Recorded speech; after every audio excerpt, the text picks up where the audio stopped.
Hello, this is Professor Matsuoka. In this video, we're going to take a look at some of the neat features of an online tool called InstaCalc, for which you also have an assignment, or what I call an exploration. So take a look at your email accounts. You should have an email from me with the subject line InstaCalc Exploration. Please click on the link. That'll load InstaCalc along with some initial formulas and values that I'd like you to work with. Now, the neat thing about InstaCalc is instead of just having a list of numbers or something like you'd get off your calculator, you can actually annotate things to keep track of what's going on. And that way, when you take a look at it later, it's more meaningful. Speaking of taking a look at it later, you have the ability to save this and send it to other people in the same way that I saved and sent this exploration to each of you. So the formula that I'm working with is triangle area equals 0.5 or 1/2 times the base times the height. Now our initial values that we're starting with are a base of 10 and a height of 6.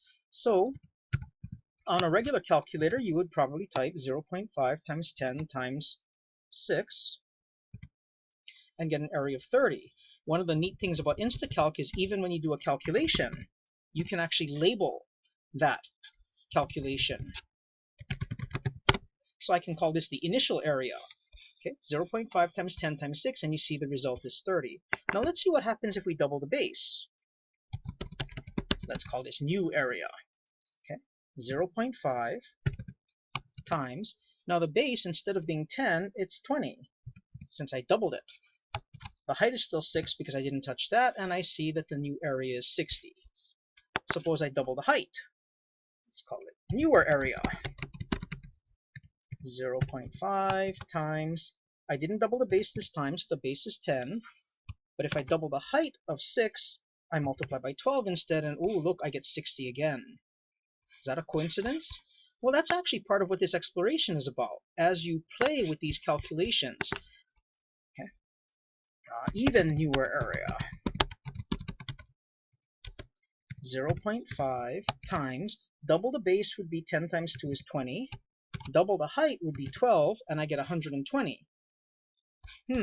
30, 60, 60, 120. One of the goals is for us to make observations on how changes in the dimensions that you were given will actually change the resulting areas, perimeters, volumes, whichever one that you're calculating.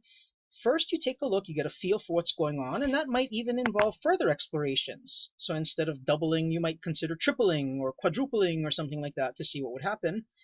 And take a look at the pattern that you see. Now, your group all has different formulas, but they're related formulas. So one of the things you can do is you can save this again. Now copy the link. I'm going to open a new browser page.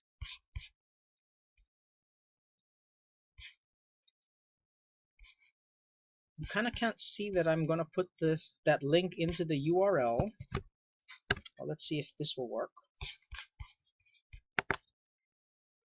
But what I wanted to show you was how, after you've done some new calculations and saved them, you can, I guess that doesn't work, you can save the new calculations and send the link to your group members. And you see how now it's got these new values that we just calculated?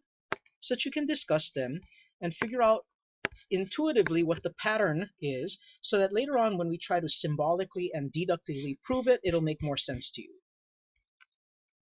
Hope you enjoyed this exploration. We'll be doing more with InstaCalc as the semester goes along.